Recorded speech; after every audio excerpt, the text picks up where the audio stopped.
Olá pessoal, esse é mais um Logotonia, que é uma produção do Grupo de Pesquisas Avançadas em Materialidades, Ambiências e Tecnologias, composto por docentes, técnicos e estudantes da Universidade Federal do Sul da Bahia. Esse é um programa da série Balbúrdia. Vamos mostrar a balbúrdia que é gerada nas universidades. Eu sou o Márcio Carvalho, a gente está aqui com o professor Guilherme Fósculo e como convidados hoje o professor Fabrício Forgerini e o professor Raonei Alves. Ambos são graduados em Física e o professor Raonei é doutor em Engenharia Aeroespacial, o que cai muito bem para o nosso tema de hoje, o terraplanismo. A gente discutiu aqui antes sobre quem apresentaria o que é o terraplanismo e obviamente ficou na minha conta. Ninguém quis falar sobre isso de cara. Bom, na verdade há várias vertentes de terraplanismo. Eu, antes de conhecer as vertentes mais atuais, eu já tinha tido conhecimento, eu tenho um livro em casa, esqueci de trazer, A Terra é Oca.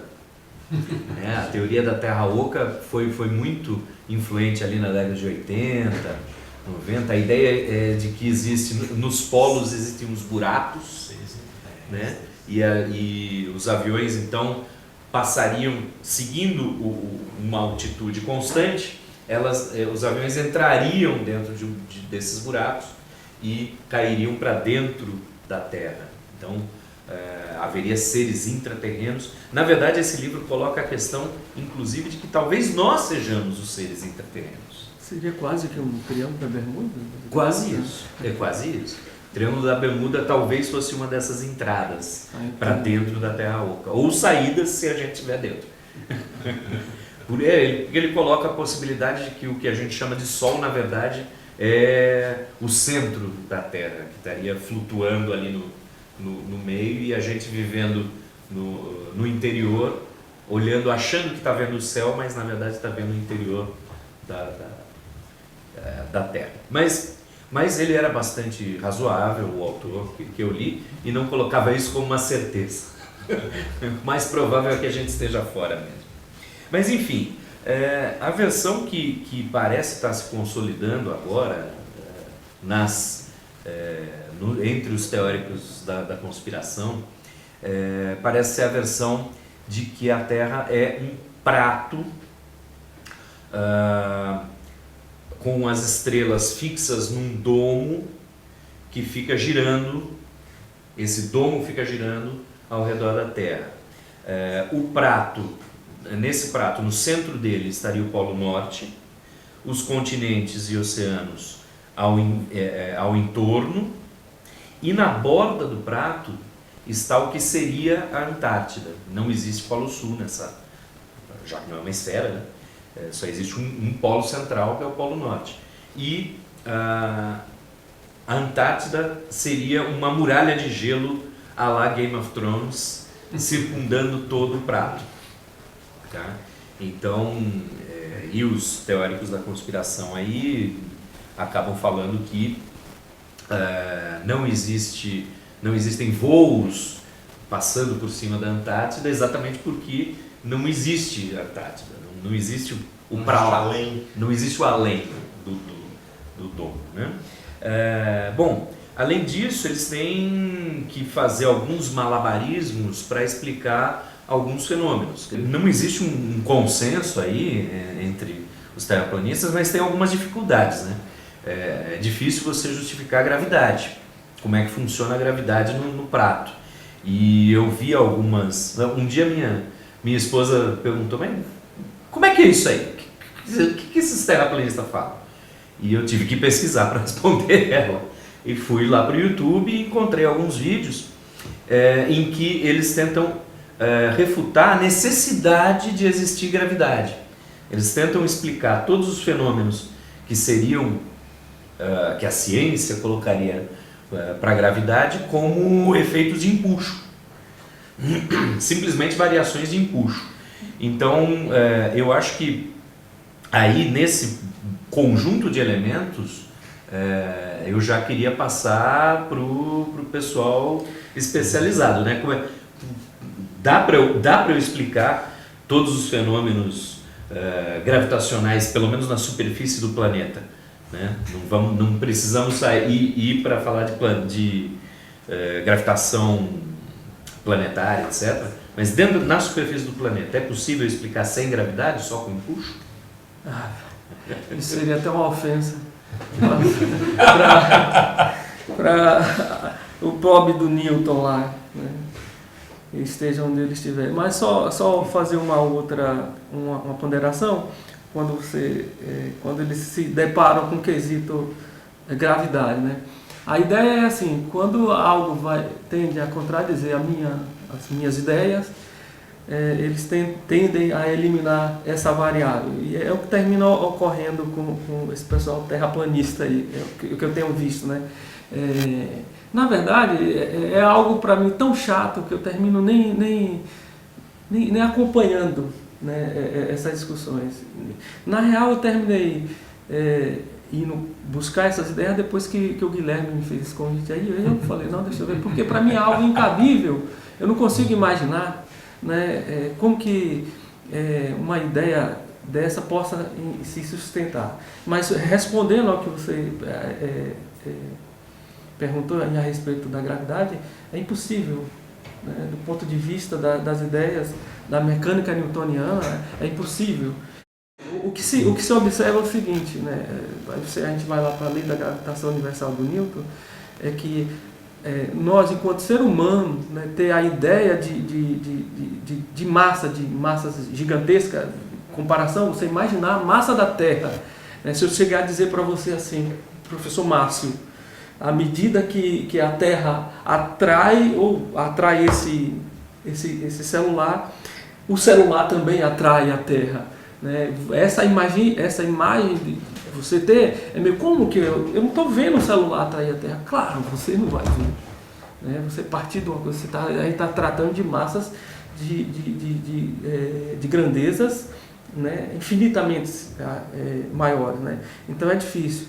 Então, assim, esse pessoal, na ideia de se algo vem me contradizer, eu elimino uma variável. Eu costumo muito fazer isso nas minhas disciplinas. Por exemplo, quando eu estou estudando fluidos, por exemplo. Vou tentar usar uma linguagem um pouco mais simples, tá? Se tiver difícil a linguagem, por favor, vocês cortem esse negócio. Mas assim, por exemplo, quando a gente vai estudar a mecânica de fluidos, o comportamento do fluido, por exemplo, como que a água se desloca, por exemplo, ao longo de uma tubulação, todos os efeitos que ela causa, né? Aí existem vários. Você tem que considerar a viscosidade, densidade do fluido, temperatura. Aí eu costumo dizer para os meus alunos o seguinte: olha, vamos estudar a maneira mais simples. A gente desconsidera a viscosidade, desconsidera o atrito, depois a gente complica. Primeiro nós entendemos a parte mais simples, depois nós complicamos. O que é que eu estou fazendo? Eliminando algumas variáveis, para que eu possa primeiro dar a ideia, para que meus alunos venham a entender, e depois eu complico, né? É a questão de você estuda, por exemplo, fluidos laminares, né? E depois você parta para fluidos turbulentos, que é muito mais difícil você entender o comportamento do fluido turbulento, né? Isso eu faço para poder facilitar o entendimento. O que esse pessoal faz na verdade, eliminar aquilo que é o calo, né? Como, por exemplo, eliminar a gravidade. Eu já vi, por exemplo, agora que nessas lidas aí, que até a questão dos polos agora, né? Polos magnéticos agora, me parece que vamos eliminar, né? Então, assim, como é que veja sem magnetismo? Pois veja que são ideias. Como que você explica uma bússola? Qual o fenômeno que explica? Mas veja, a tendência de algumas vertentes desse pessoal que pensa dessa forma é literalmente eliminar aquilo que não convém, né? Então, isso é terrível.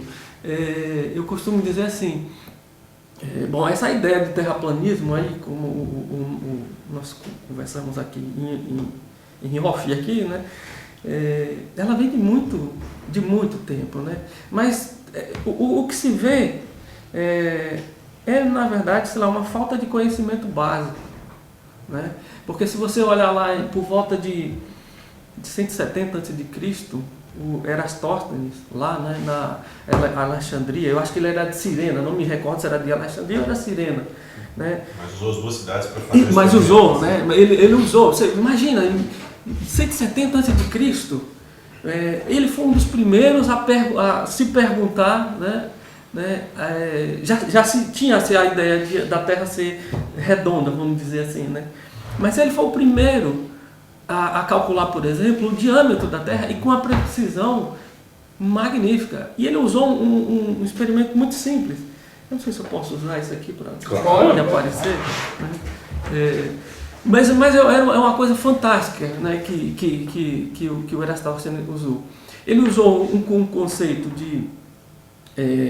do teorema de Tales, de retas paralelas, né, e semelhança de triângulo, que na verdade termina ocorrendo isso. Geometria simples, básica. Simples, né? O que ele pensou foi, ele por ser, na época ele era, eu não me lembro se ele era o chefe da biblioteca de Alexandria, se eu não me engano, era uma coisa dessa. Ele era um cara fascinado, na verdade, pela ciência, né? E reza a lenda, isso eu não posso confirmar, mas que ele conhecia a distância entre Alexandria e Cirena, que dava próximo dos 800 quilômetros de distância, né? E a pergunta que ele se fez foi, né, é curioso que há um documentário do Carl Sagan lá, que ele usa, inclusive, esse fato histórico, né, em que ao meio-dia ele observava que, né, vamos imaginar aqui, deixa eu tentar aqui, tá? Vamos imaginar a Terra plana, né? Vamos tentar aqui, imaginar que a Terra fosse plana. Se a Terra fosse plana, e você tem aqui o seu Sol, vamos imaginar que isso aqui seja... Ai, que sol absurdo. E ele imaginou o seguinte, imagine se eu tivesse duas estacas, por exemplo, né? Os raios do Sol que iriam incidir aqui, vamos pensar aqui, uma característica, eu espero que os terraplanistas não derrubem essa teoria, é de que, por enquanto, para a nossa realidade, a luz se propaga em linha reta, isso ainda há... Para essa geometria que é válida, é que, por exemplo, esses raios formariam uma sombra que teria um certo comprimento, imaginando que essas estacas têm o mesmo tamanho, então a sombra formada seria a mesma. Só que o fato não ocorre dessa forma, né? Se fosse algo plano, a incidência desses raios, né, se num momento, por exemplo, que ele tivesse aqui nessa posição o Sol, vamos dizer assim, não formaria sombra nem tanto nenhuma quanto na outra, né, nessas estacas. E não era isso que ele observava, né? Para que, por exemplo, se eu pudesse curvar esse negócio aqui, imagina que eu conseguisse distorcer, o que ocorreria era o seguinte, quando era o caso lá do poço, né, quando ele formasse esta sombra aqui formada seria completamente diferente. O que, em tese, iria literalmente contradizer a ideia de você ter uma superfície plana, né? E isso não ocorre. Aí o que o Erastóstenes fez foi exatamente o seguinte, ele imaginou uma prolongação desta estaca, ele pega uma estaca, imagine você, imagine que eu pegasse uma estaca que tivesse, sei lá, uns 2 metros, né? Se eu pego uma estaca que tem 2 metros, quando o Sol incidir sobre ela, ele vai formar uma sombra dessa estaca. Eu consigo medir essa sombra dessa estaca, certo? Se eu sei esse comprimento, eu sei eu consigo calcular esse ângulo por Pitágoras. Veja, uma geometria muito simples. E aí ele consegue exatamente saber esse ângulo. Aí este ângulo, você imagina, por exemplo, que os raios você imagina como uma reta, né? Ele vai servir como base para eu dizer que o ângulo que vai formar aqui é o mesmo daqui. E ele usa para aplicar a questão da semelhança de triângulo entre a figura formada e o daqui. Se eu consigo descobrir esse ângulo por geometria, né, entre duas retas, cortando Tales e Millet, o teorema de Tales, eu vou dizer exatamente ângulos alternos internos, né? E ele vai usar e vai dizer exatamente isso. Aí ele consegue calcular o ângulo próximo de 7,2 graus, uma coisa desse tipo, né? Sabendo a distância entre os Sabendo a distância, você vai conseguir dizer exatamente qual é a circunferência da Terra. Ou ainda, existe uma outra relação matemática, né, que se você partir desse princípio que isso daqui um comprimento S, isso aqui é o seu raio, vamos dizer assim, né? Se eu sei este ângulo, θ, que é o que ele calculou lá, existe uma relação matemática que diz o seguinte: o ângulo é a relação entre o comprimento pelo raio. Essa distância, ele conhecia a distância entre Alexandria e Cirene, dava 800 metros. Este ângulo θ ele calculou, então ele consegue dizer o raio da Terra, por exemplo. Consequentemente, se o diâmetro é 2 vezes o raio, eu consigo dizer qual é a circunferência. Né? E aí ele chega em 40 mil ponto alguma coisa. Não, ele chega acho que 40 mil, que é muito próximo da realidade nossa hoje. Então, assim, veja, em 170 a.C., né, alguém já havia falado sobre isso. Aí é onde que eu me atento para essas pessoas que defendem essas ideias. De não ter esse conhecimento tão simples. Mas eu posso te interromper só para falar uma coisa? Eu procurando Eratóstenes, eu encontrei se eu não me engano, é Eratosthenes Initiative, que reproduz o experimento dele em milhares de escolas do mundo inteiro, né? E escolas de nível básico, eu não estou falando de ensino médio não, ensino fundamental. Bom, era só para dizer isso, que o experimento continua sendo feito no mundo todo, em milhares de escolas, por milhares de crianças. Só para complementar, o Fabrício estava me falando ontem, eu te passo a palavra rapidão, Fabrício, de que ele acha que um dos problemas, e casando com o que você falou aí, Rony, talvez mais grave, seja o nível do analfabetismo científico, principalmente matemático, de maneira geral da população. Sem dúvida. Inclusive dentre professores, etc. Né? Sim, claro. O Fábio estava falando que tem gente que até se orgulha de não saber a aritmética, matemática básica. E que se a gente pensar no inverso, para a gente é impensável.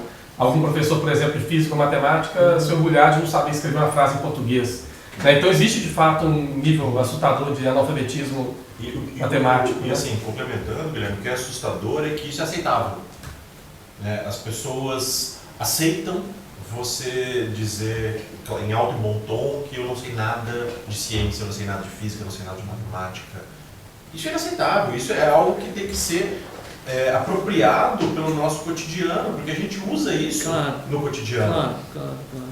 E nós não estamos falando de coisas complexas, a gente está falando de algo que foi feito há mais de 2000 anos atrás, uma matemática simples, né? Quando o Márcio estava comentando sobre os... Tales, a gente está falando de 6 séculos antes de Cristo. Sim. Pois é. Pitágoras também. Essa relação aqui. E quando a gente, às vezes, né, quando você estava dizendo, Márcio, por exemplo, digamos assim, do que é hoje mais consenso entre os terraplanistas, o que me assusta é o fato de que você tem que negar algo que é observável, que é comprovado cientificamente, para poder tentar explicar uma outra coisa. Isso é extremamente complicado. Né? Você tem fatos, gravidade é um fato. Né? Você observa isso e você tem que criar artifícios para tentar explicar isso. Né? Você está falando do empuxo, mas eu estou aqui pensando, o empuxo que depende da força-peso. Não tem como desassociar uma de outra. Né?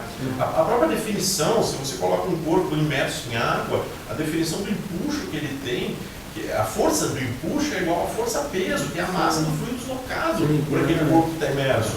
Então, se não houver peso, se não houver gravidade, não há força-peso, então não tem como haver empuxo sem um ou sem outro. Outro ponto que você coloca Eu coloco não, pelo amor de Deus. Não, desculpa. Você apresenta, para deixar claro. Terraplanista é veloz. Não, o que você apresenta do Antártida circundando esse prato e o Polo Norte, que seria o polo está no centro, isso cria um outro problema físico insolúvel, que é a existência do monopolo magnético. Monopolo? Exatamente. Monopolo magnético. Só para deixar isso claro, todo ímã, todo material magnetizado, ele funciona como um dipolo magnético. Exato. Você tem obrigatoriamente a necessidade de haver um polo norte e um polo sul. Se você pegar um ímã e quebrar ele ao meio, você vai ter 2 novos ímãs, cada um com seu polo norte e seu polo sul, respectivamente. Não existe a possibilidade monopolo. de você quebrar e ter um Monopolo. único polo, que é o Exato. que se chama de monopolo. Exato. Não há, fisicamente, a existência de um monopolo magnético. Então, nesse sentido, você teria que criar um monopolo magnético no centro desse prato para justificar o magnetismo. Sim. Ou seja, você cria algo que não existe, que não é observado na natureza, para poder justificar algo. Isso acaba sendo concebível, né? Olha, rapidamente, só para complementar e também já levar essa discussão para outro assunto, eu estava comentando mais cedo, reportagem do El País, de 3/3/2019, o título é "Você não pode convencer um terraplanista, isso deveria te preocupar", tem muito que ver com o que você estava argumentando aí agora, de você desqualificar a parte da ciência que lhe incomoda para fazer valer determinada visão de mundo, né?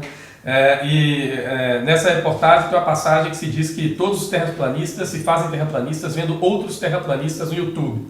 E o que quer dizer é uma coisa muito simples. Me parece, vocês me corrijam depois, Márcio talvez tenha se debruçado um pouco mais sobre o fenômeno do terraplanismo, me parece que não há cientistas sérios, na verdade me parece que não há cientistas debatendo isso. Então o primeiro ponto seria esse, não há de fato ciência aí nessa coisa, né? Ciência, possa até que exista a boa vontade de se fazer ciência, de alguns poucos, é o que a gente estava até comentando. Mas deixa eu só contrapor aí. Tá. Eu também li essa reportagem, né? E realmente, né? A grande maioria se convencem a partir de vídeos que vê no YouTube. Né? Uma coisa curiosa, eu andei vendo alguns argumentos que, nossa, como me chateia qual é a tentativa, por exemplo, de alguns tentarem justificar, por exemplo, eles usam muito o exemplo do navio. Não sei se vocês chegaram a ver isso daí. Eu cheguei a ver um cara medindo com a régua, do apartamento, a régua. Pô, cara, eu vou ter que ir no quadro novamente, deixa eu ir. Eu vou no quadro, mas aí se precisar de uma imagem melhor, a gente faz a edição lá. Mas deixa eu só tentar explicar. Veja, cai na mesma situação de você tentar comparar, por exemplo, massa da Terra com massa do celular. Essa noção de grandeza, por exemplo, né? Se você tiver a oportunidade, estiver numa posição privilegiada e começar a acompanhar um navio, você vai ver que o navio, à medida que some no horizonte, ele afunda. Né? E aí eu vi um desses defensores com a justificativa: ora, mas se a Terra vamos apagar isso aqui, vou apagar tudo.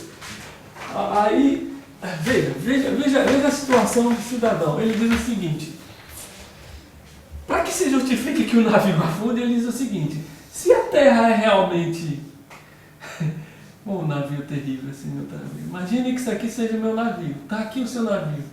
Ele diz assim: você está como observador aqui, está aqui você é o observador, olhando esse navio aqui.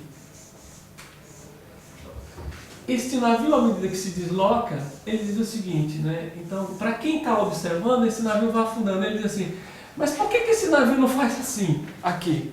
Né? Veja, isso é uma noção muito básica do que a gente chamaria de uma geometria não euclidiana. Não é? O que a geometria não euclidiana diz? Isso eu explico, por exemplo, quando a gente estuda integral, né? Para calcular a área de integral. O que a geometria euclidiana diz? O seguinte: numa curva qualquer pedacinho se torna uma reta. Né? E aí é aquela coisa lá da integral. Imagine, por exemplo, se eu tenho um eixo XY aqui, ora, esta figura geométrica, eu sei muito bem como calcular essa área, é algo muito básico. Né? Esta é uma reta, basta que você multiplique os lados. No entanto, se eu tenho algo desse tipo, uma figura desse tipo, como que eu consigo calcular a área disso daqui? Aí é onde nós, enquanto cidadão, enquanto professor, físicos, devemos muito ao Leibniz e ao Newton, com os cálculos das fluxões. Ele vem e diz o seguinte: olha, aí vamos pensar de uma maneira bem básica. Basta que se eu dividir isso daqui num quadradinho pequeno, eu vou conseguir calcular uma área como calculo essa. Vai me sobrar um pequeno pedaço aqui. Mas se eu diminuir cada vez mais, imagine, eu faço com uma distância de 1 milímetro. Se eu pixelar Nanômetro. essa imagem. Então, aí. cada vez que eu vou diminuindo isso, eu consigo calcular. Imagine, eu vou preencher isso aqui com infinitos quadrados, que vai me permitir dizer isso. É como se eu pegasse aqui, se eu fizesse, por exemplo, aqui. Imagine que eu tivesse um super microscópio, eu pego essa região aqui e eu vou projetá-la. Quando eu for olhar para aqui, eu vou ter exatamente uma reta ali.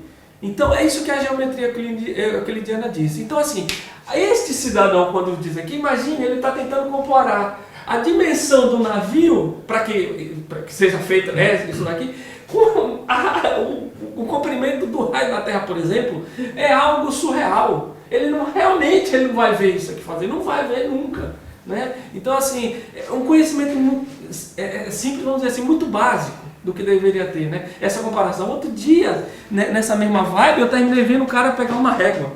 Aí ele pega assim a régua e diz, olha, se eu seguir nessa mesma lógica, se eu olhar, Guilherme, o meu dedo é maior que sua cabeça daqui. Né? Então, assim, é algo surreal. Né? A tentativa de argumentação desse povo é algo que preocupa muito. Até uma curiosidade sobre Preocupa isso, que é muito. motivo de piada em Platão, né? Quando ele vai dizer que a gente não deve confiar 100% dos sentidos, ele vai dizer, bom, se a gente fosse confiar, o sol cabia no meu pé, né? Exato, né? Assim. exatamente. E eu ainda, já deixa eu aproveitar esse argumento seu.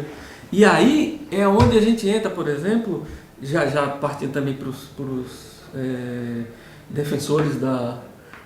como é que fala? Da teoria da conspiração, que é o seguinte, presta bem atenção, eu entro na questão dos OVNIs, os avistamentos OVNIs. Observem o seguinte, toda e qualquer ideia que venha de desaparecimento é visual. Se existe um método científico falho, é o visual. Você está muito propício a erros, né? Você não tem algo material. Não, mas peraí, mas OVNIs são uma coisa, existe. Não, o que eu quero dizer... Não, o que eu quero dizer é o seguinte, é que o que se tem é avistamento. É verdade. O que se tem o que se tem de ideia... O que eu quis dizer com isso o que se tem de ideia é algo que ou alguém viu, ou foi uma foto, e hoje já existe como... Não, mas eu só quero lembrar porque OVNIs não significa necessariamente extraterrestre, né? Não, isso. A documentação de fato de isso. OVNIs, né? Não quer dizer quando a gente fala de objeto não identificado. Exato. Mas, então, melhor dizendo, quando se fala de extraterrestre, melhor dizendo, porque OVNI já é uma... até do ponto de vista científico, que assim, eu não consigo identificar, então aquilo é algo não identificado. Eu não posso afirmar o que é. Mas veja, são todos avistamentos. Um dos métodos, volto a dizer, científico mais falho é o visual. Né? É o visual. E aí é onde esse cidadão me vem com uma régua, olha para um navio, né? E vem com essas ideias. Para chegar na coisa do cidadão, aí eu já passo para você, rapidão, Fabrício, que eu queria só ler essa introdução de um outro dado que saiu no Globo, e que é sobre uma pesquisa da Wellcome Global Monitor de 2018. Fala que a pesquisa Wellcome Global Monitor 2018, feita com 140 mil pessoas em 144 países, mostrou que 35% dos brasileiros desconfiam da ciência e que 1 em cada 4 acredita que a produção científica não contribui para o país. Quase metade dos brasileiros afirmaram que a ciência discorda da minha religião, e desses, 75% disseram que, quando ciência e religião discordam, escolho a religião. Apenas 13% dos brasileiros entrevistados afirmaram ter muita confiança na produção científica. As entrevistas foram feitas e compiladas pela empresa de pesquisa de opinião Gallup, e os resultados foram divulgados na quarta do dia 19 agora de junho, né, pela revista científica Science. Desculpa, vou passar para você, Fabrício. Eu ia falar um pouco sobre a matéria do El País, mas acho que dá também na mesma linha de raciocínio. Né? Quando se coloca esse fato de que não dá para argumentar, né, não dá para se convencer um terraplanista, realmente é algo a se preocupar, porque, né, como o Rony está dizendo, você tem um fato, você tem uma observação, você tem algo ali que está explicado, que é observável, você nega esse fato. Né? Se a Terra fosse plana, o navio não desapareceria, ele simplesmente ficaria menor. Exato. Então, com uma lente, um telescópio suficientemente grande e poderoso, você continua observando aquele navio. Ele nunca se desapareceria no horizonte. Mas eu já ouvi um argumento terraplanista dizendo que o desaparecimento se dá pela atmosfera. Você deixa de ver. porque a atmosfera mais densa, mais longe. Quer dizer, você está vendo, a ideia principal que eu acho que o Raul colocou, você sempre vai produzindo argumentos para desmerecer um outro argumento que é mais exato. Então, dessa mesma maneira, você não poderia observar uma estrela nascendo no horizonte, porque ela está muito, muito mais distante que o navio e passa pela mesma camada de atmosfera densa suficiente. Né? Por esse mesmo argumento, jamais você poderia observar uma estrela nascendo no horizonte. É pintada, né, no domo, né? Então aí tem um outro fator, então, né, já na questão desse domo. Aliás, desculpa só, que se a gente pensar no domo, a atmosfera, a distância entre você que está no... Vamos colocar você no Polo Norte. Tá? A distância entre você e o domo é sempre a mesma, já que você está no centro da esfera. E, portanto, a quantidade de atmosfera que vai ter é a mesma também. Então, na verdade, não é nem... Você não conseguiria ver nenhuma estrela. Nenhuma estrela. Não é só do horizonte. Né? E, na verdade, se eu estiver mais perto do domo, eu vejo mais estrelas de um lado e menos do outro. Essa era outra coisa. Como se explica, então, Terra sendo plana, você vê um céu diferente se você está no hemisfério norte e se você está no hemisfério sul? Se você está no hemisfério norte, você tem uma visão do céu, você vê estrela polar, você vê certas coisas. Sim. No hemisfério sul, você tem o Cruzeiro do Sul, Sim. e não são avistados do outro hemisfério. Ou seja, se a Terra é plana, o céu que se vê, que seja nesse domo, que seja no que se imagina ali, deve ser o mesmo, não pode ser diferente. Sim. Isso é uma coisa que você pode fazer como um exercício, mesmo dizendo isso, é essa observação, né? Se você está aqui olhando para o céu, você vai ver esse conjunto, vamos dizer assim, de estrelas, né? E a sensação é sempre que você está no centro, usando, se fosse verdade, do domo, que você é sempre a posição que você está, esteja onde você estiver, a sensação para quem está olhando para cima é que você está no centro. Mas isso, de novo, é uma questão de grandeza, vamos dizer, de grandezas em perspectiva, vamos dizer assim. Né? Então, assim, se realmente se funcionasse, esse outro argumento. Você poderia ter uma caída do domo, uma concentração ou talvez uma intensidade maior do brilho dessas estrelas. Isso é algo terrível, essa questão do domo para mim. Eu realmente fico muito chateado. Eu fico muito chateado. Porque, cara, é desmerecer, por exemplo, uma das ideias que sustentam a teoria, por isso a teoria do Big Bang, é a questão da expansão do universo. Isso é inegável. A maneira como se chegou que o universo estava se expandindo, que as estrelas estavam se afastando, vamos dizer assim, por um fenômeno que nós, cotidianamente, nós vemos aqui na rua, que é chamado efeito Doppler. Né? O efeito Doppler é aquela sensação, por exemplo, de você estar parado, passa uma ambulância com uma sirene e você vê como se o som se esticasse. Isto é um efeito Doppler. Isto ocorre também, é um outro fenômeno que ocorre não só com som. Né? E agora, se eu errar, por favor, a gente corta isso. Mas se eu não me engano, foi o Hubble. Foi ele quem provou a expansão do universo, né? Exato, né? Pro desvio do... Foi ele quem viu isso, usando o efeito Doppler. Exatamente. Então, assim, é desmerecer uma coisa dessa. Como no domo isso não vai se afastar? Como não vai se afastar? Mas olha aí, só para poder te interromper, para tentar, sei lá, colocar um pouco de rumo nesse sentido assim da conversa, não surpreende diante dos dados da Global Monitor, né? Não. Que 75% das pessoas no Brasil acham que a ciência nega a religião delas. E dessas, 50% dos brasileiros afirmam que a ciência discorda da religião, e desses 50%, 75% fica com a religião. Quer dizer... Isso é muito fácil de você entender sobre um ponto de vista de que não se estuda ciência, não se conhece ciência. Quando nós estamos falando de uma matemática trivial, de algo simples, que se quer negar aquilo, e se, da mesma forma como a gente começou comentando, já viemos falando de ontem, as pessoas se orgulham de não conhecer determinadas coisas, como é que a pessoa vai confiar em ciência? Como é que a pessoa vai entender, ou vai confiar em algo que ela não consegue entender minimamente? Agora, acaba sendo até um obscurantismo a questão científica. E isso é uma falha que eu vejo nos nossos sistemas educacionais, da gente não ter divulgação científica de forma adequada. Mas tem um outro problema. A ciência como instituição, ela se consolidou talvez no mundo, mas no Brasil, com esses dados principalmente, menos do que a instituição do cristianismo, por exemplo.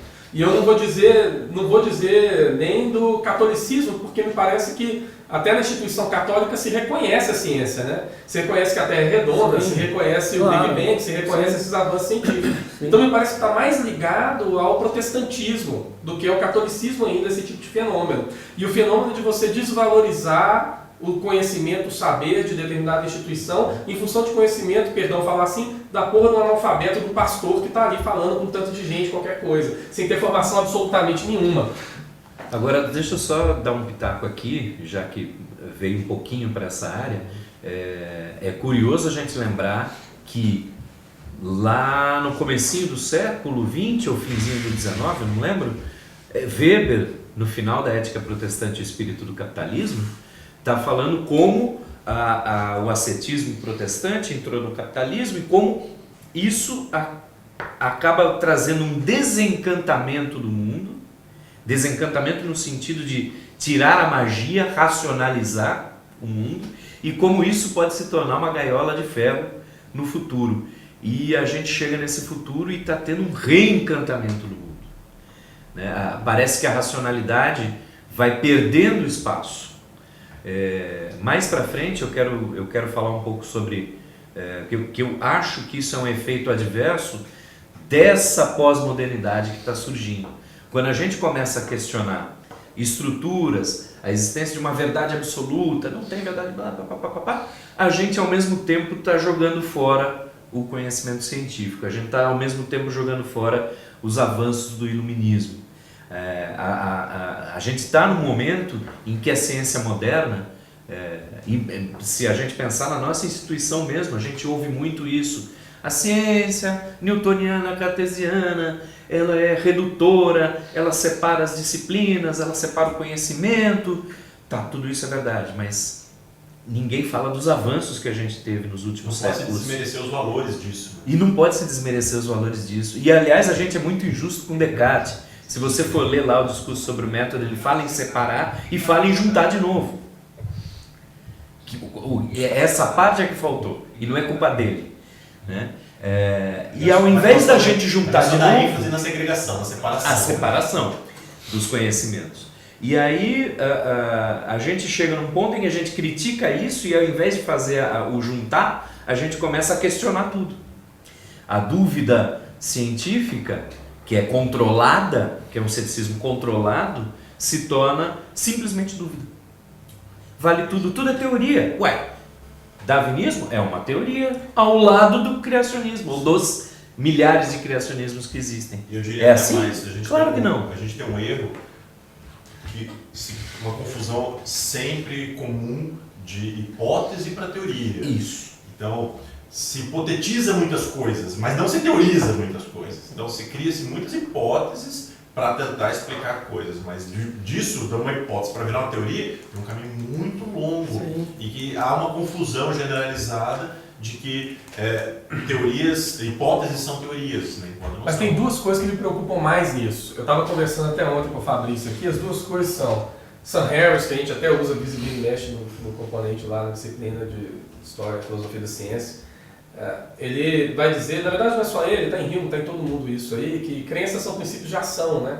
Então a crença nunca é um produto isolado do mundo que está flutuando na cabeça da pessoa, que não interfere em nada do cotidiano. Pelo contrário, as pessoas elas agem formadas por crenças o tempo inteiro. O que só agrava o problema, por exemplo, de uma descrença na ciência, né? Ou nos experimentos científicos e etc. Né? Porque não quer dizer só que essas pessoas são loucas e acreditam em loucuras. Quer dizer que elas vão afetar a vida de todo mundo. Porque elas se comportam orientadas por crenças naquilo que acreditam. Né?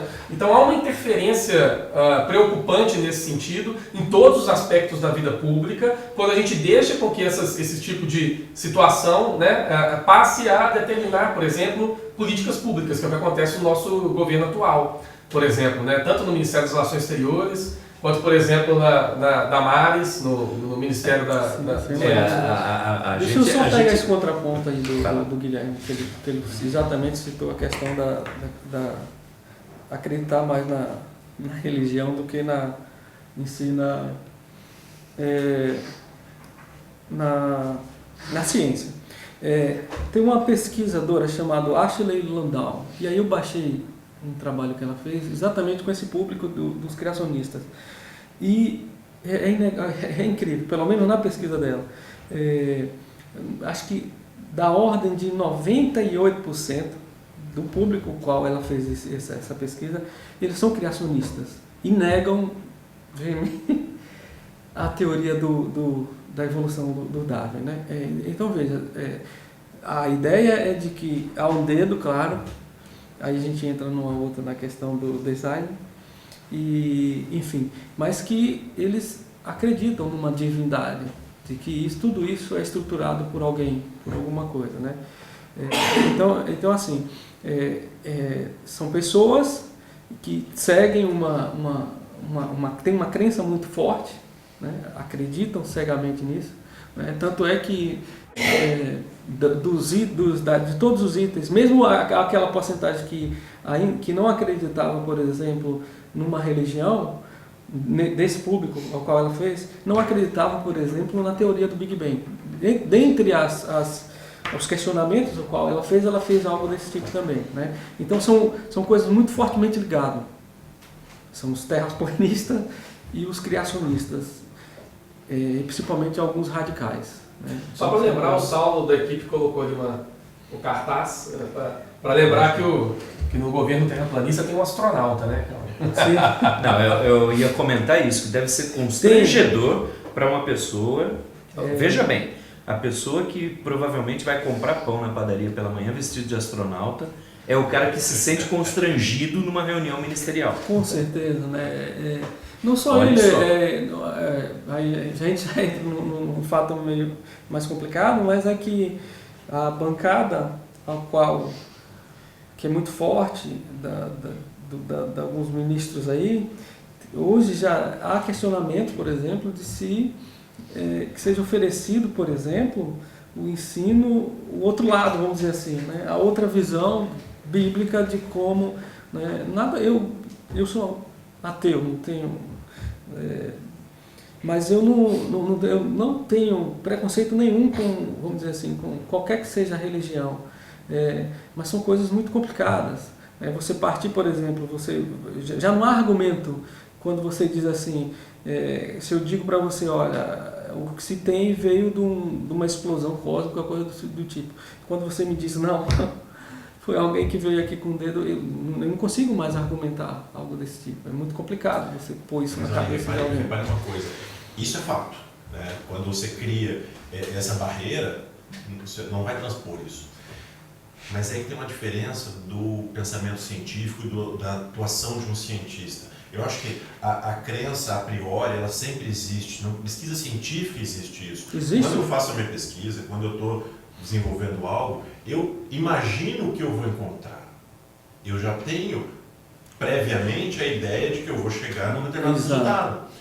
Mas isso não é fé. Isso não é fé. A diferença é justamente que quando eu chego num resultado diverso daquele que eu esperava, eu não vou invalidar aquilo porque eu acreditava a priori que seria um resultado diferente do que eu obtive. E inclusive eu vou investigar aquilo. Sim. Por que eu obtive aquilo, de que maneira eu obtive aquilo. Isso que é a grande diferença de quando você faz ciência, de você não vá contra os fatos, contra os observáveis, contra aqueles resultados, mas tentar explicar os motivos daquilo. O que se tem feito muitas vezes é justamente o oposto. Você nega ele a priori, mas você observa algo, mas você nega aquela observação. Só para tentar ajudar isso, mas talvez já complicando, lembra que, eu acho que está na linha que o Raoni ia comentar, mas isso é fé, etc. O David Hume faz uma distinção entre crença e ficção. Eu acho que, nesse sentido, a linguagem do Hume está mais próxima do Fabrício. Ou seja, crença é qualquer tipo de ideia produzida a partir de um contato com a observação primária da realidade. Você consegue inferir de onde que aquela ideia vem. Agora, há relações entre ideias que não encontram equivalente na realidade. O Jung vai dizer montanha de ouro, ou Deus, por exemplo. E aí o nome que ele dá para isso já não é mais crença, é ficção. É quando você possui a estrutura de um pensamento que não encontra um correspondente imediato no real. O Sam Harris, muito depois, vai dividir entre crença justificada e não justificada. Ou seja, ainda que você possa chamar de crença determinada inclinação para princípios científicos, né, eles são justificados, né, no sentido de que você está o tempo inteiro confrontando essas crenças com a realidade, né, e a não justificação a justificativa vem a partir do momento que você simplesmente abandona o real, né, você não está mais dialogando. Bom, deixa eu só fazer um contraponto aqui do que o Guilherme havia colocado, e também para que não fique meio mal visto o que eu havia falado em relação à ideia do design interior, que foi o que eu terminei falando aqui. Por exemplo, eu me recordo no meu doutorado que eu tinha essa relação ciência-religião, né, que tocou aí muito bem. Eu tinha colegas que são convictos, né, físicos experimental. Eu me lembro bem uma vez, uma cena que eu cheguei, só para que vocês tenham noção, e o rapaz estava rezando frente ao experimento dele, para que... É hilário, né? Para mim foi hilário, porque tinha dado muito errado. Ele já estava desesperado, acho que num ponto que ele falou, só existe um caminho. Só Deus na causa. Exato. E ele estava rezando, né? Lá de coisa. Porque usava uma fonte para gerar uma corrente lá, e estava dando um problema o tempo todo, era um plasma que precisava ser gerado. E esse inferno desse plasma nunca atingir a temperatura. Depois descobrimos que era um simples capacitor. Eu não sei se foi a reza dele que terminou, nós descobrimos, mas enfim, nós descobrimos que era um capacitor que estava com problemas lá, né? Mas o que eu quero dizer com isso, que você pode se viver muito bem, né, as duas coisas, né? O problema é quando há uma certa intervenção, né? Quando se há uma invasão, né? Só voltando, deixa eu pular agora para que eu não venha perder as ideias do terraplanismo. Outro dia eu vi um argumento de um deles lá: por que você não cai na borda? E aí um dos argumentos do cidadão lá que defendia a ideia era que quando você se aproximava muito da borda, existia algo como uma matrix, você retornava então você entrava no loop, você se aproximava, você sumia, exato, você sumia. Rapaz, e aí eles já estavam querendo do... linkar isso a um buraco de minhoca. Aí agora eu vejo, cara, é uma coisa terrível, né? Como agora a ideia do buraco de minhoca talvez sirva. Então, né? Exatamente. Agora você precisa de gravidade, agora você precisa de uma série de outras coisas para ter que explicar isso. E como curioso. Esse é o problema. A ciência não pode ser conveniente. A ciência não pode ser com base no que agora isso é conveniente para mim, eu vou usar esse argumento, agora não é, eu jogo isso fora. É fato, não tem quando não é. Ela não é democrática, não é. Absoluta. Exato. Você pode chorar, doer, ainda que todos digam que está errado, simplesmente diga, não, está certo. Mas você sabe que o Olavo de Carvalho, o Olavo usou esse argumento, né? Cara. Esse mesmo aí, ele virou e falou assim, basta uma prova de que a Terra não é redonda para acabar com toda a teoria da... Olha só, peraí, aí eu ia puxar o Olavo de Carvalho e ia puxar essa questão do experimento. É terrível a gente ter que justificar puxar o Olavo de Carvalho hoje em dia, porque, note, sabe esse sentimento que você falou, esse cansaço que dá de ter que falar de terraplanismo? Esse é um sentimento que vocês físicos estão sentindo agora, mas que todo sociólogo e cientista político sente o tempo todo, porque todo mundo é um cientista político. Nem todo mundo era físico, agora estão virando também. Tem né? os coach quântico aí agora. Isso, os coach quântico. Mas o cientista social sempre sofreu isso. Né? Você senta na mesa do bar e fala, não, mas de acordo com tal teoria, aí a pessoa fala, não, mas não é assim, porque o prefeito fez isso. Filósofo também é a mesma coisa. Filósofo é a mesma coisa. Então, a gente resistia em ter que falar sobre Olavo de Carvalho, mas ele se tornou uma figura proeminente no sistema político hoje. Então, alguns até falam que foi um erro a gente não ter falado antes. Não sei. Mas, de qualquer maneira, nós estamos agora todos no mesmo barco, vamos ter que falar sobre isso. E eu vi um vídeo já antigo do Olavo, não é dessa onda agora terraplanista. É um vídeo que ele vai falar sobre Einstein. E, segundo ele explica mal é mal ali o experimento de Michelson-Morley, do século XIX. É um experimento para tentar medir a velocidade da luz a partir de diferentes vetores, né? A ideia de que se eu estiver me aproximando da fonte de luz, a velocidade deveria ser maior, porque a velocidade relativa soma. Se eu estiver me afastando da fonte de luz, deveria ser menor. E no final das contas, o experimento mostra que a velocidade é a mesma, independente do referencial. E aí o Olavo de Carvalho diz o seguinte: Einstein, e ele joga só para Einstein, desconsidera que tinha um monte de gente pesquisando, trabalhando com isso. Lorentz já estava mexendo com transformações, Poincaré já estava mexendo com as fórmulas, com a parte matemática. Mas Einstein, segundo ele, para não aceitar o resultado óbvio, a resposta óbvia para o experimento, qual é a resposta óbvia? A Terra está parada no centro. Por isso que a velocidade da luz é a mesma, independente de para onde você meça. Para não aceitar a resposta óbvia, que a Terra está parada no centro do universo, ele muda a física toda, criando a relatividade, colocando a velocidade da luz constante como uma premissa, né, como um postulado. E aí a gente vem... Por que eu puxei esse papo agora que vocês estavam falando de religião?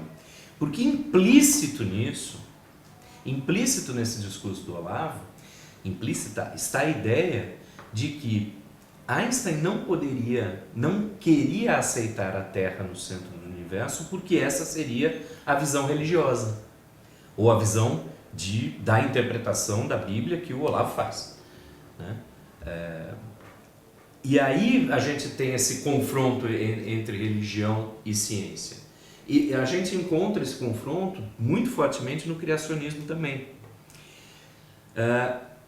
E qual é o problema disso?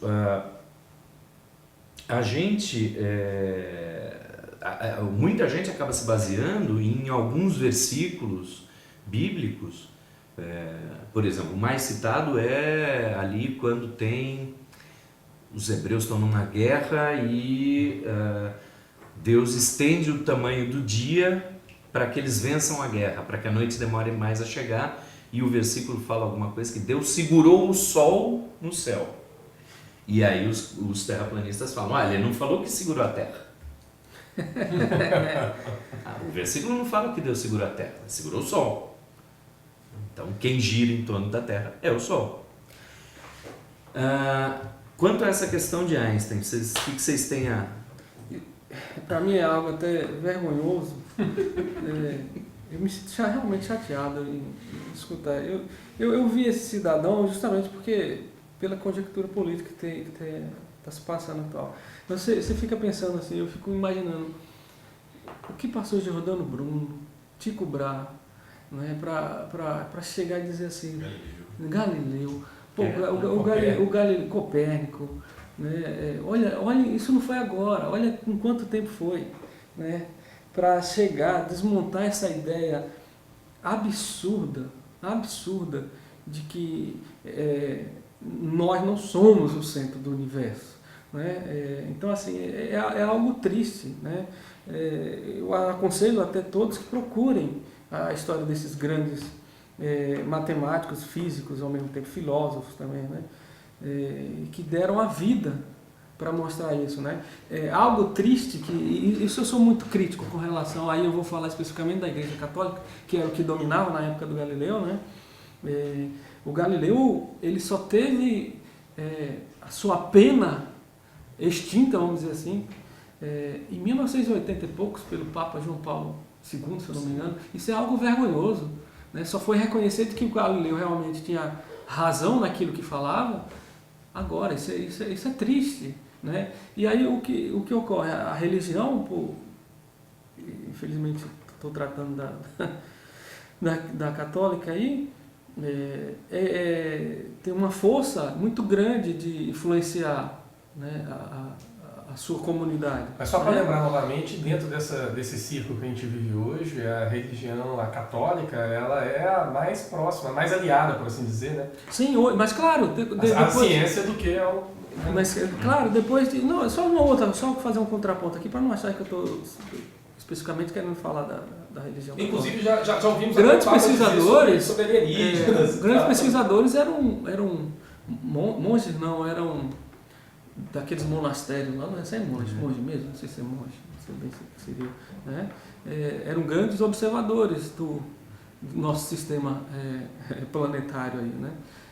Então assim, hoje ver alguém depois de tanto tempo, só seria também, a gente não pode tirar isso, né? Você bem mencionou. Newton acreditava em Deus, sim, claro, matemática, Copérnico o Santo Agostinho lá, como chama de Santo Agostinho de Aquino, como chama? São Tomás. São Tomás de Aquino, era o Santo Agostinho.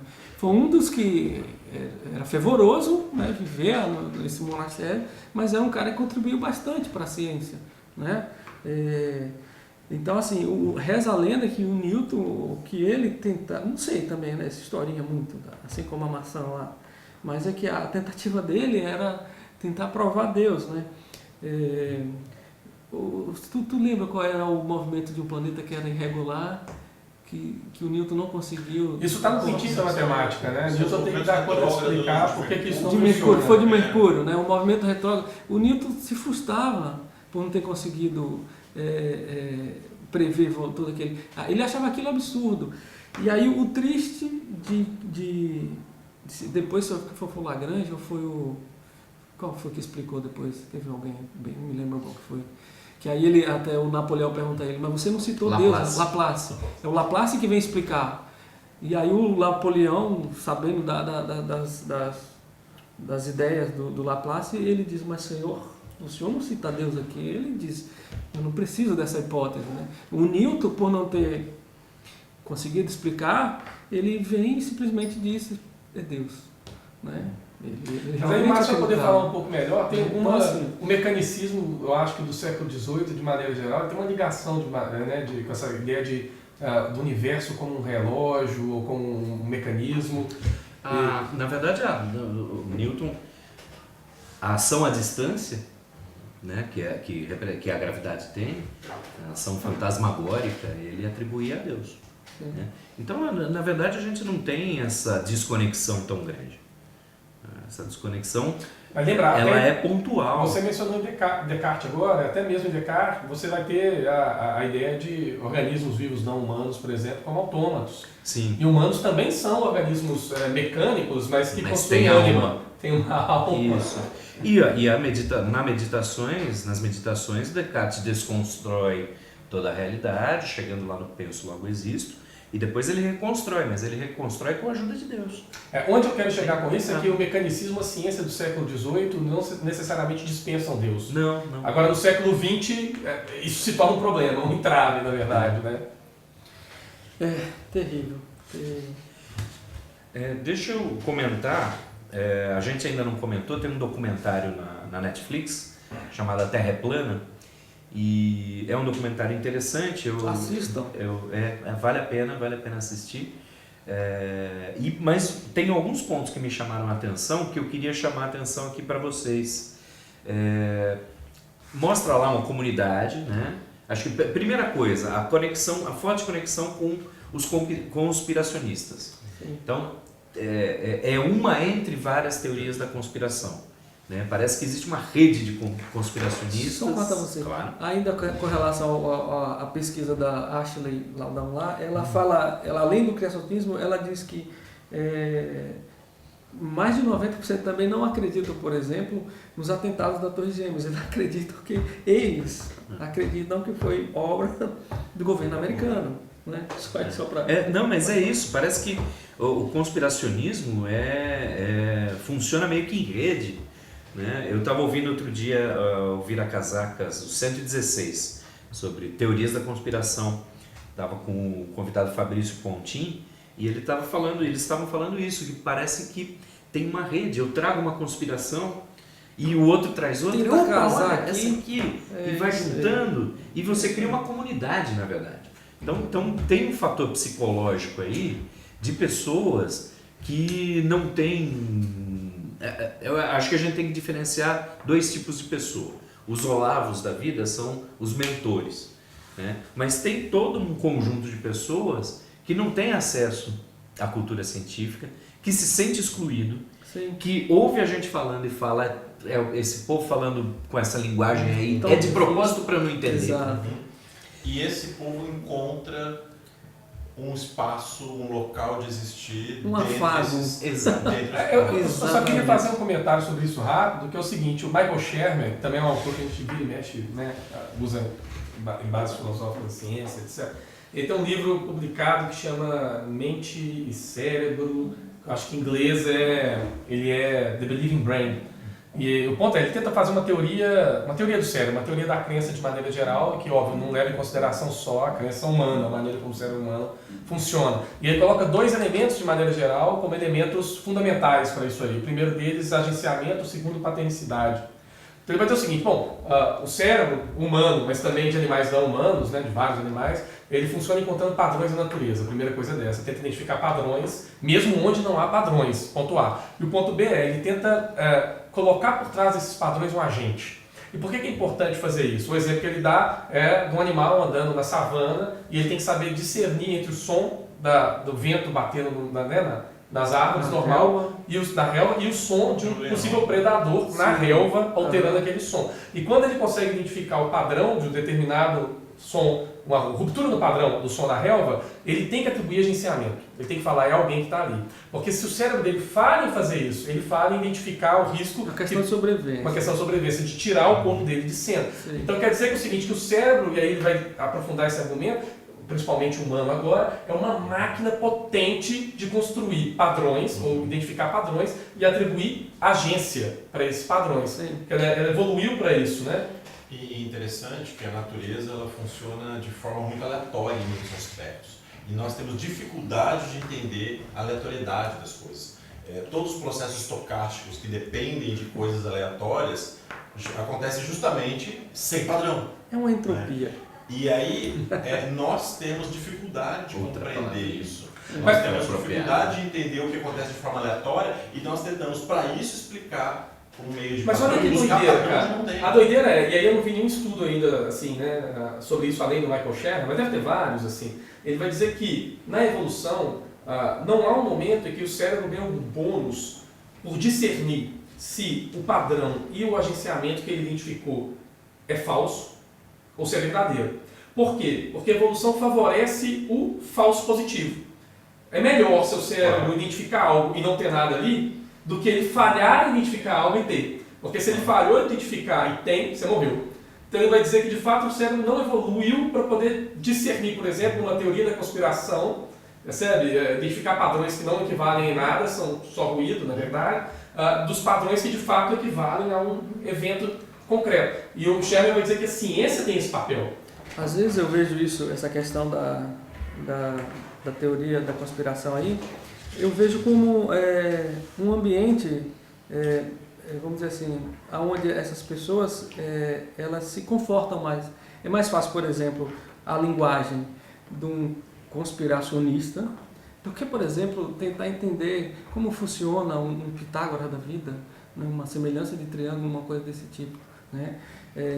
E aí, associado agora ao que você está falando, talvez, eu não conheço bem a leitura desse cidadão, mas talvez se enquadre essas pessoas que enxergam figuras.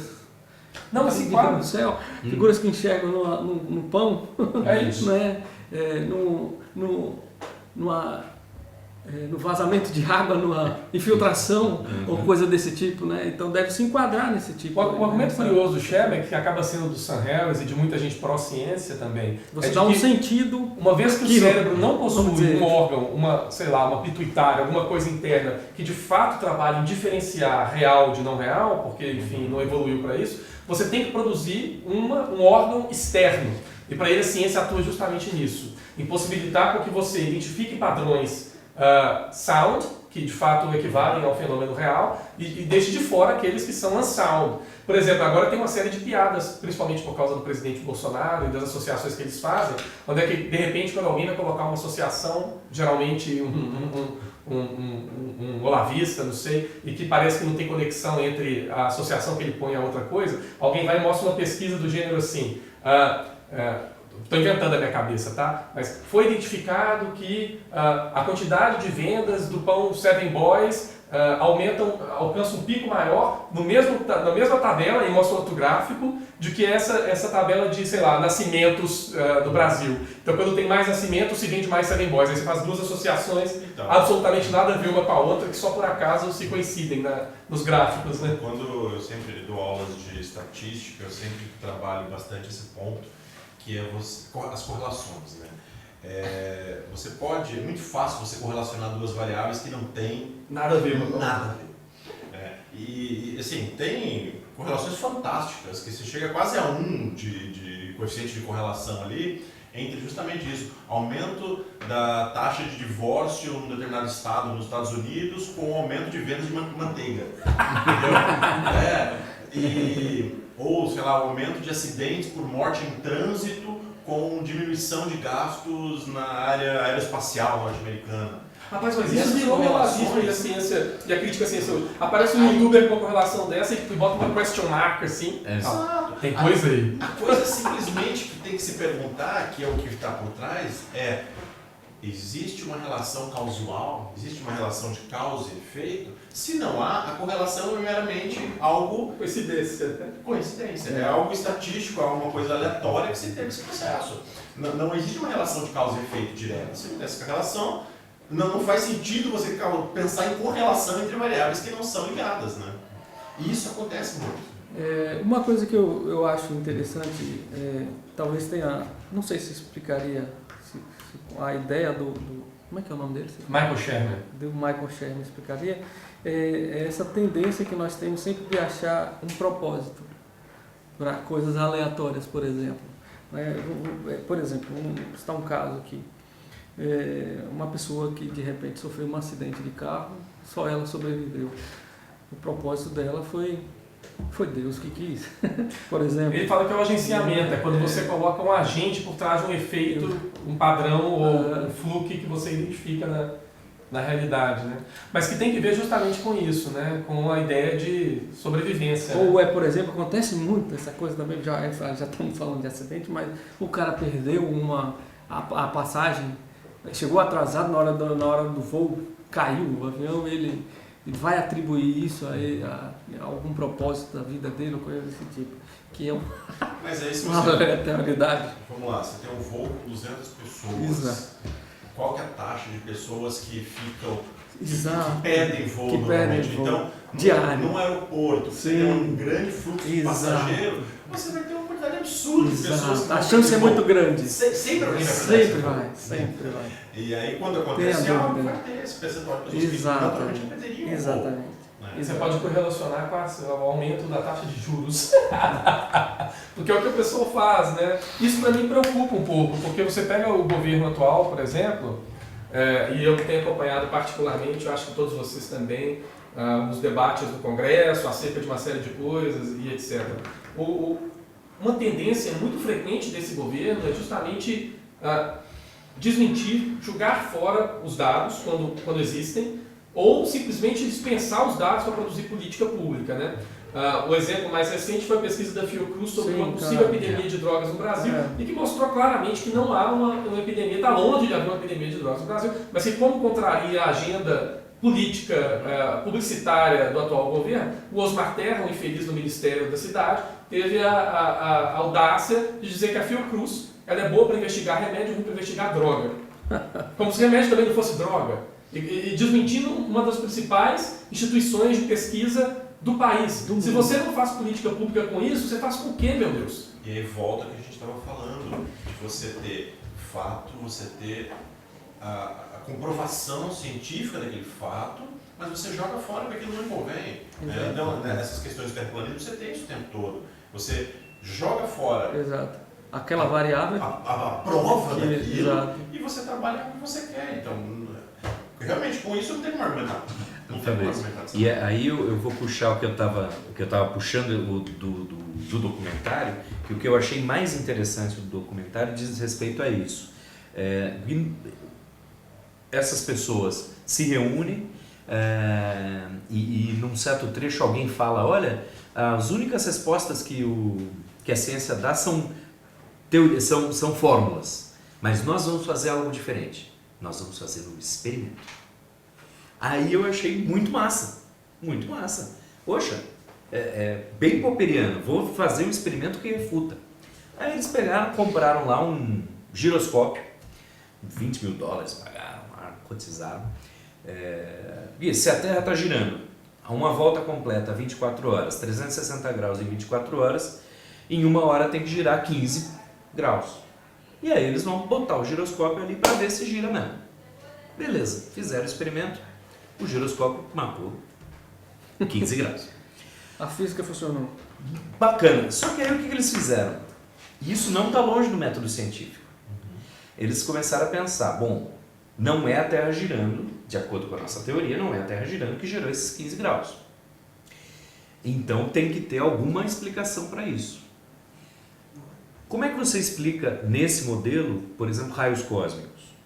Você tem que explicar que tem algum tipo de emanação do domo. Então vamos tentar isolar o giroscópio. Não está ruim o raciocínio. Aí colocaram dentro de uma gaiola de Gauss, eu nem sei. De Faraday. Não é de Faraday. Falar Rapaz, de Gauss. usa De uma Faraday eu série sei, de Gauss eu não sei o que é. Tecnologias científicas para fazer isso. E aí isolaram. Essa parte é Tentaram isolar. curiosa, que eles estão tentando. Eles estão tentando.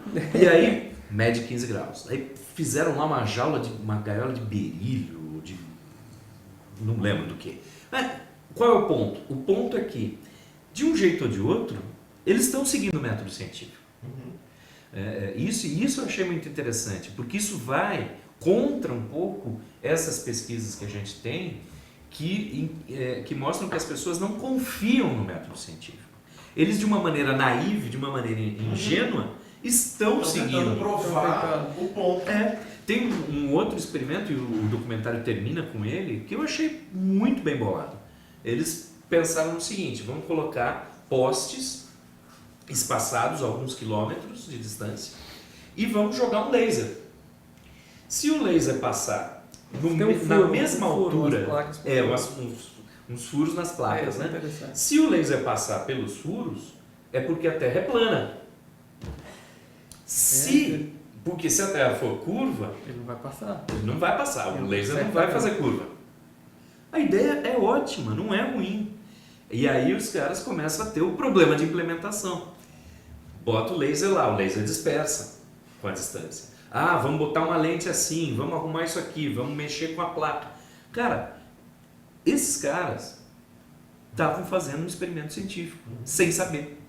E aí, no meio do documentário, tem uma tipo Pint of Science, mas é só de astronomia e astronáutica, se eu não me engano.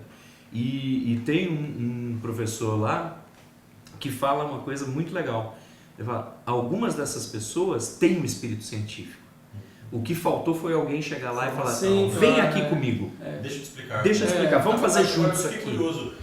Sobre a questão dos 15 graus em uma hora, eles explicaram ou conseguiram? Não, termina com Sim, um papo assim, que é, enquanto a gente não consegue explicar, não vamos divulgar isso daqui não. Não, porque eles não precisaram ter gastado todo esse dinheiro com um acelerômetro, poderiam ter muito bem usado um pêndulo para isso. Sim.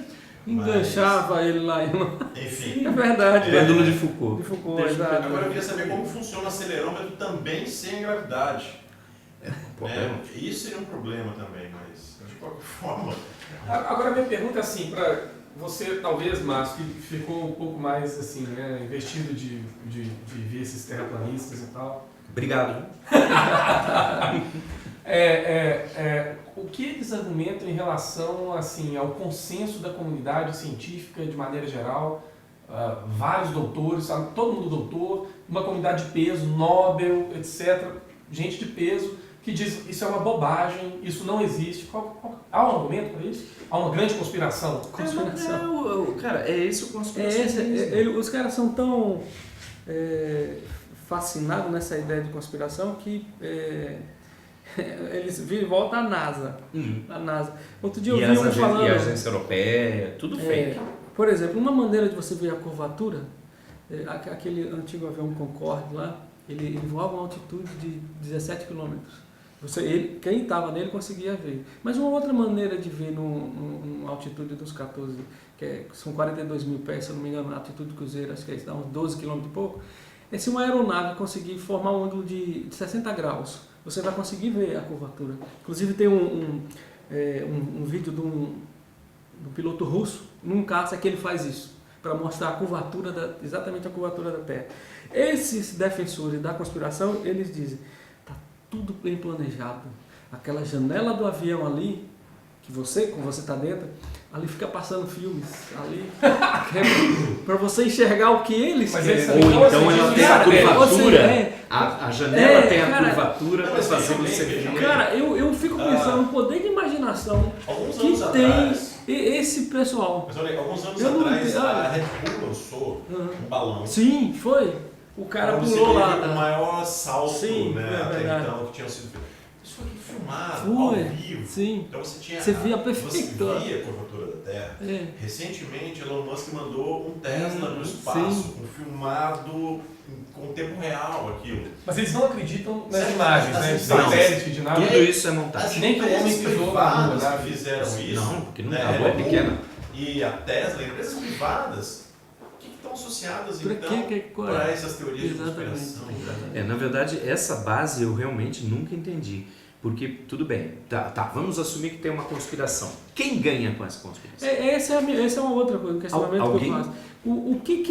O que, por exemplo, a NASA, o governo dos Estados Unidos, porque de onde vem, pelo que eu vejo, é sempre de onde vem, qual o maior interesse, por que eles não permitem, por exemplo, que eu vá fazer uma observação lá no polo, lá quando ele falou lá aqui. Qual o meu interesse? O que eu estaria ganhando com isso? Eu juro para vocês, eu vejo, já até terminei vendo esses vídeos todos, mas eu não consigo achar uma explicação, o porquê, qual o interesse? Também não. A coisa mais próxima... Qual o interesse disso tudo? Tá, tudo bem, eles estão escondendo, mas qual o interesse? A coisa mais próxima disso que eu cheguei a ver é a ideia de que ali, quando teve a corrida espacial,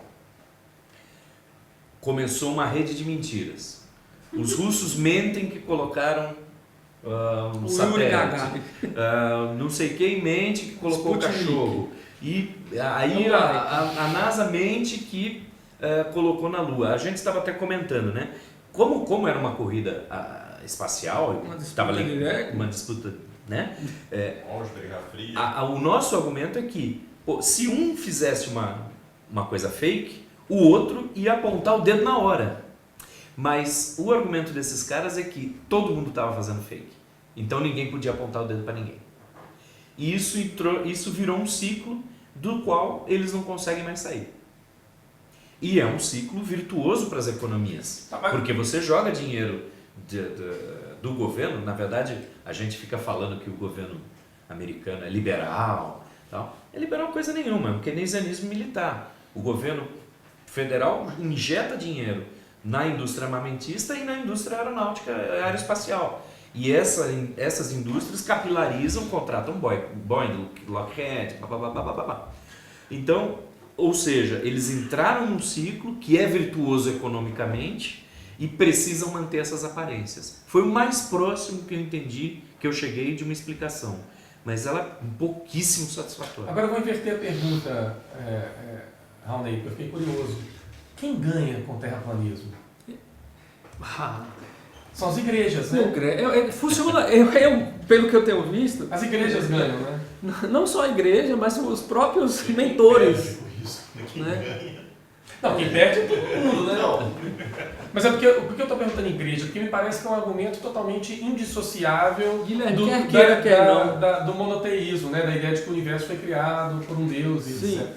Me parece que não tem financeiramente, os defensores ganham de alguma forma. Se você tem um público ali, ou até o cara que posta um vídeo, ele vai ganhar engajamento. Vai ganhar de alguma forma. O cara que publica um livro, eu não sei nem se tem, eu nunca tive nem o préstimo de procurar. Mas se tem livros defendendo essas ideias, o cara, o público dele, ele vai estar ganhando de alguma forma, em termos financeiros. Por outro lado, você sustenta a ideia, Deus não morre, né? Se você consegue ter um mentor de um engenheiro que sustente todo essa infraestrutura, né? Então você vai satisfazer essa sua comunidade aí religiosa, criacionista ou coisa do tipo. Eu acho que segue o princípio disso aí, o primeiro assim, de reforçar, por exemplo, o critério sei lá, veracidade de pastor. A primeira coisa é essa. Então parece que é um instrumento que reforça né, sei lá, suposto conhecimento de um pastor ou de uma igreja, etc., que porventura queira se beneficiar, de se confrontar com resultados científicos, por assim dizer, né? Agora, num segundo lugar, me parece também que existe essa coisa de uma comunidade que não entende, né, o que é ciência, ou entende muito rudimentalmente, não passou por uma formação científica, porque se passasse não seria terraplanista, né, mas que almeja estar num lugar de destaque, de conhecimento. Então, quer confrontar de determinada maneira o argumento, ok, legal, mas não possui a menor estrutura, o menor conhecimento para fazê-lo, né? Não possui, e daí movimenta isso nesse nível superficial, nesse nível, né, sei lá, de mídias sociais, por assim dizer. Exato, mas é o que terminou acontecendo. A grande maioria desses defensores, e eu vi um fato curioso, são pessoas ligadas à área de computação. E aí, eu não sei se foi no El País que eu li isso aí, em algum canto aí. E aí eles tentam argumentar, olha, tem uma coisa de fundamento isso daí, porque todos trabalham com lógica. Nossa! Todos trabalham com lógica. Aí você fica, puxa, nós estávamos conversando lá fora, né? Falando dos maus, né? Falando do mal, mais ou menos isso. Sem ter nenhum contato com a realidade. Nós estávamos falando o quanto, vamos dizer assim, nocivo pode ser a internet nesse ponto, né? O quanto benéfico é e ao mesmo tempo nocivo na difusão de ideias tão absurda quanto essa, né? Porque o que se vê é as pessoas que se convenceram desse terraplanismo é que ele viu um vídeo no YouTube ou coisa desse tipo, ou participa de alguma comunidade. Eu vi que hoje existem mais de 60 comunidades nas redes sociais aí, só ligado a esse tema terraplanismo, né? Mas que, por exemplo, existe um ABIN dentro desse grupo, onde eles fazem toda uma investigação dos possíveis membros, né? Para não deixar infiltrar espiões? Não deixar, né? Nós, ao contrário, vamos dizer o seguinte... Venham! Infiltrem-se! Nós, ao contrário, vamos dizer isso. Você, terraplanista, está vendo esse vídeo, está ouvindo esse áudio, venha falar com a gente. Venha colocar seus argumentos e a gente vai trabalhar junto. Venha contrapor as costas, dizer que é um problema talvez mais grave, e eu não saberia direito assim, né, fechar a conversa de uma maneira, talvez propor um caminho para se resolver isso. Eu não acho que se resolve. Tem a Erika Takimoto, que é uma física que a gente fez até uma logotonia com ela, é a professora do Cefet no Rio. Uhum. E o tweet fixado dela, assim, no Twitter dela, pela primeira vez na vida tem alunos terraplanistas. Estava explicando os argumentos usados por Galileu para provar que a Terra pode estar em movimento. Aí ela coloca a frase de algum aluno, isso é a opinião dele. Bicho, os caras de 14 anos querem debater com Galileu sendo agressivos e prepotentes. Que tempos. E é mais ou menos esse movimento. Isso é aluno do ensino médio, né? Sim, essa é justamente aquilo que a gente estava falando. Não é questão de opinião, é fato. É observação, é experimento. Não é opinião de ninguém. Não, com 14 anos, eu acho que é até razoável você virar e falar assim, não é possível e tal. Agora, a pessoa vai lá e te mostra... Questionar não é o problema, Guilherme. Você questionar algo, você duvidar de algo, esse não é o problema. O problema é quando você vê todos... É assim que se faz ciência, na verdade. Exatamente. Esse é parte do método científico. Agora, quando você tem o resultado, você tem todos os dados, você questionar aquilo, De diversas formas. isso não faz sentido. Aí isso não é científico. Eu vi depois dá até para procurar, não sei se nós conseguimos colocar essa imagem, do como é que chama? Neil deGrasse Tyson. Cara, ele respondendo a um Bob não sei quem lá, ele colocou eu só vi a imagem do Twitter dele. Eu não tenho Twitter, então, mas só vi essa imagem dele, que ele coloca assim, a prova de que a Terra é plana. Aí ele mostra um eclipse lunar. Cara, e aí assim, ou seja, uma outra maneira de você enxergar isso, só que essas pessoas, é difícil, quando ele está convencido de que o que ele pensa é verdade, esses fatos científicos não vão ser. E veja, eu quero só aprofundar um pouco esse problema. Em vários cursos, por exemplo, eu já vi isso em biologia, não necessariamente em física, mas talvez vocês tenham exemplos na física, pessoais. Vira e mexe, quando você conversa com um professor de biologia, principalmente universidade, você vai ter a confirmação de que existem alunos que têm grupos criacionistas. Eu já questionei o professor de biologia. E que veja bem, pior do que isso, eles fazem as provas com aquele conteúdo que é ensinado em sala, mas não acreditam naquele conteúdo. Então eles aprendem, mas não aprendem. Guilherme, eu questionei exatamente isso. Uma professora de biologia, ela, na época, fazia cursinho para vestibular. E eu sabia que ela era evangélica, e eu fui ao questionamento dela. Eu falei assim, mas você é biologia... E o que ela me respondeu foi exatamente isso. Falou assim, eu dou o conteúdo, mas eu acredito na Bíblia. Como isso é possível, né? Então, assim, é uma espécie de fratura, parece, de personalidade, assim, né? Esse é o campo, você trabalha com ele, mas, não sei, parece bastante esse dado, inclusive, né? Que a gente mencionou agora, né? Que quando confrontado com a ciência, você joga fora a ciência e agarra... Mas é isso que termina você responde o que tem que responder, você ensina o que tem que ensinar, mas você não está acreditando em nada naquilo. Exatamente. É complicado. E assim, não é algo que a ciência não explica que você está indo para um lado religioso. É algo que a ciência explica, que comprova e que você não quer acreditar. Você ignora. Simplesmente não atende às minhas convicções, essa é a verdade. Isso é perigoso. Isso é verdade.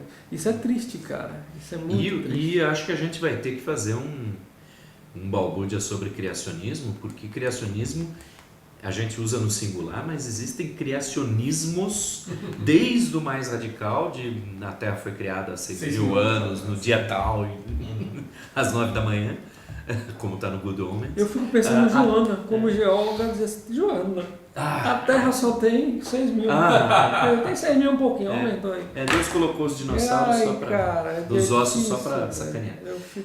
Mas tem até os criacionismos menos radicais, olha, tudo é natural, mas Deus só deu aquela ajudinha na alma humana, na evolução do homem. Nós temos um pesquisador famosíssimo, químico. É complicado da Unicamp que mexer com isso. Só não posso falar o nome para não. Mas o cara, ele defende Físico? Não. Químico. Ele defende o design inteligente. Não, mas a ciência tem vários assim. Sim, eu acabei de citar um colega meu que estava rezando para a fonte. Rezando para a fonte das... Gente, eu acho que a gente cobriu bastante bem o tema. Não me passa nada que a gente não tenha. Então, vamos partir para o encerramento. Vocês têm alguma coisa para falar de fala final? Na verdade, assim, não é bem uma fala final, mas é que depois de... Eu sou muito desligado, cara. Eu vejo isso daí, como é algo que para mim me soa tão absurdo, eu termino não dando muita atenção, né? Às vezes numa roda de cerveja, tomando, alguém comenta e tal, mas é algo muito superficial. Aí, com esse convite do Guilherme, eu terminei de procurar, mas é algo triste de ver. Infelizmente, eu tenho que dizer isso. É algo extremamente triste de ver.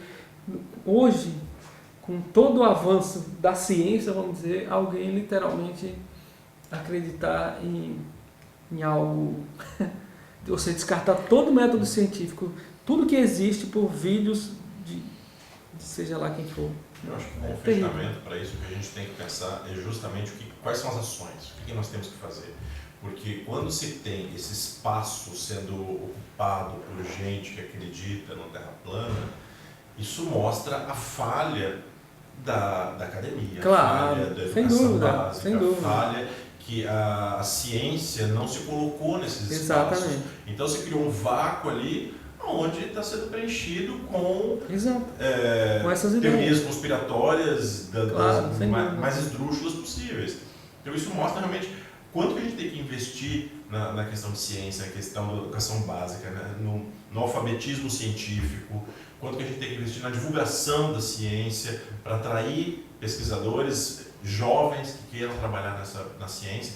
Isso, eu acho que esse é o caminho que tem que seguir. Esse é o que vai fazer o diferencial. Sem dúvida, sem dúvida. Guilherme? Bom, eu acho que não teria nada a acrescentar. Queria agradecer o Raulney e, né, o Fabrício por terem aceito o convite e propor que, de repente, não sei, né, vocês pensem, de repente, numa iniciativa dentro do que a gente vem fazendo para discutir ciência, que eu acho que pode ser uma saída boa, assim, né? Produzir tópicos para serem debatidos e enfim, né, que consigam alcançar um público mais amplo, né? Sim, claro. E eu queria fechar também agradecendo a presença de vocês, mas reiterando o convite para quem esteja vendo ou ouvindo e que acredite nas teorias de terra plana, que venha questionar, venha perguntar, a gente responde, a gente faz junto, apresente evidências, a gente vai considerar essas evidências. Claro. Né? Não ache que a gente vai aceitar, mas a gente vai considerar e dialogar. Ou seja, não seja como um pavão misterioso, apresente evidências. Isso. Não se mostre e depois suma. Obrigado, gente.